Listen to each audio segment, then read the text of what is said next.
नमस्कार मंडळी, ज्या महिलांना अजूनपर्यंत लाडकी बहीण योजनेचे पैसे मिळाले नसतील तर त्या महिलांनी हा व्हिडिओ शेवटपर्यंत बघा।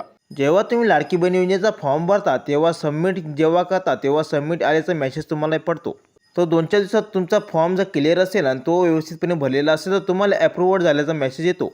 जेव्हा तुम्हाला फॉर्म अप्रूव्ड झाल्याचा मेसेज पडला असेल तर तेव्हाच तुमचा फॉर्म हा सबमिट वरतीपर्यंत झालेला आहे हे समजावा। तर काही लोकांना अप्रूव्ड झालेला मेसेज आल्यानंतर सुद्धा पैसे पडले नाहीत तर ते हे का झालं ते हे समजूया। तर ज्या महिलांचे बँक अकाउंट बरोबर आधार कार्ड लिंक झाले असेल तर त्यांना पैसे पडले आहेत, तर काही महिलांच्या बँक अकाउंट बरोबर आधार कार्ड लिंक नसल्यामुळे पैसेही मिळाले नाही आहेत। तर ज्या महिलांच्या अजूनपर्यंत बँक अकाउंट बरोबर आधार कार्ड लिंक झाले नसेल तर त्यांनी पहिले KYC पूर्ण करा, तरच तुम्हाला मुख्यमंत्री लाडकी बहीण योजनेचे पैसे मिळतील।